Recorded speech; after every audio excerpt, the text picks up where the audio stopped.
রাজু, তুই কি শুনেছিস? আমাদের গ্রামে আজকাল অনেক কিছুই ঘটছে। হ্যাঁ, শুনেছি, কিন্তু তুই কিসের কথা বলছিস? সকালে একটা চিঠি খুঁজে পেয়েছি, একেবারে অজ্ঞাত, কোনো নাম নেই, শুধু লেখা, রাতের অন্ধকারে রহস্য খুঁজে পাবে। কি বলছিস? কোথায় সেটা? পকেটে, কিন্তু আমি একা সেটা পড়তে সাহস পাইনি। যদি সাহস থাকে, রাত 12টায় গ্রামের পুরনো মন্দিরে এসো। তোমার জন্য অপেক্ষা করছে সত্য। মন্দিরে যেতেই হবে, কিন্তু কি হতে পারে? সত্যি বলতে আমারও একটু ভয় লাগছে, কিন্তু চল, আমরা সত্যিটা জেনেই ছাড়বো।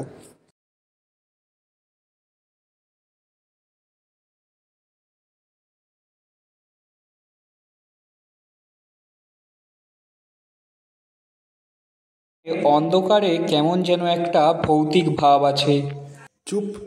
কিছু শোনা যাচ্ছে, কারো পায়ের শব্দ আসছে মনে হচ্ছে।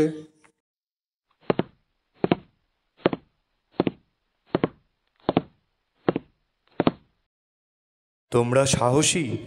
সত্য জানতে চাও? হ্যাঁ, কিন্তু তুমি কে? আমার পরিচয় এখন গুরুত্বপূর্ণ নয়, কিন্তু তোমাদের জানা উচিত।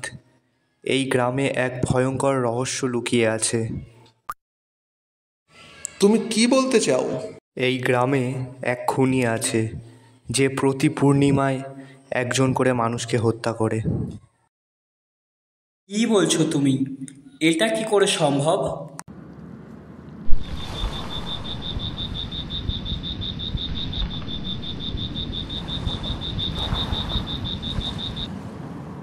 এই পুকুরে অনেক বছর আগে এক সোনা মুদ্রার খোঁজ ছিল, কিন্তু সবাই বলতো যেই খুঁজতে গেছে সেই নাকি আর ফেরত আসেনি। কিন্তু তুমি আমাদের এটা কেন বলছো? কারণ সেই সোনা মুদ্রা শুধু তোমরাই খুঁজে পেতে পারো, কিন্তু তার আগে তোমাদের জানতে হবে তোমাদের পরিবারও এই রহস্যর সাথে জড়িত। আমাদের পরিবার? কি বলছো তুমি? তোমাদের পরিবারের পূর্বপুরুষেরা এই পুকুরে সোনা লুকিয়ে রেখেছিল, কিন্তু পরে তাদের সবাইকে হত্যা করা হয়েছিল। কিন্তু খুনি কে? এখনও সেই খুনি বেঁচে আছে, এবং সেই খুনি আজ রাতেও পুকুরের আশেপাশে থাকবে।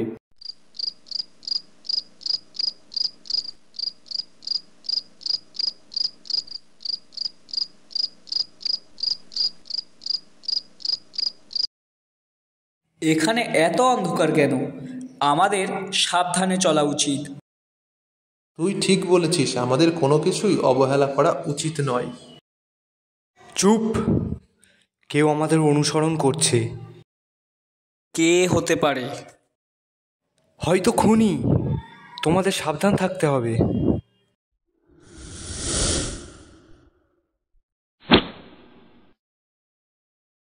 না, কি হলো তোমার? আমি ঠিক আছি, কিন্তু তোমাদের সাবধানে থাকতে হবে। খুনি খুবই কাছে আছে। তাহলে আমরা কি করতে পারি? তোমাদের মন্দিরে ফিরে যেতে হবে। সেখানে একটি সুরক্ষিত জায়গা আছে, যেখানে তোমরা নিরাপদে থাকতে পারবে।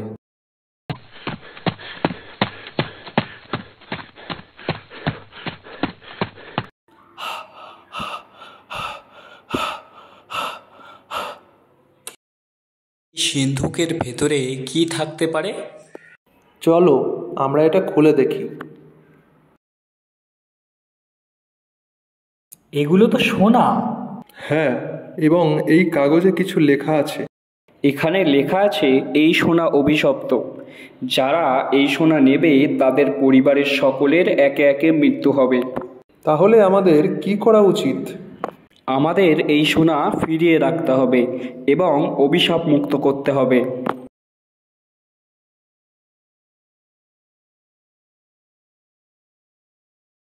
আমরা কি অভিশাপ মুক্ত করতে পেরেছি? তোমরা সৎ ও সাহসী ছিলে। এখন তোমাদের পরিবার অভিশাপ মুক্ত। কিন্তু তুমি কে? আমি তোমার বাবা। আমি এই সোনার লোভে অনেকদিন আগেই মারা গেছি। বাবা, তোমায় কতদিন দেখিনি বাবা। তোমার স্মৃতিগুলো আজও আমার মনে থেকে গেছে। এই অভিশাপ থেকে মুক্তির সঙ্গে সঙ্গে এখন আমার আত্মাও মুক্তি পেল। চিরবিদায় তোমাদের সকলকে। তোমরা সবাই ভালো থেকো।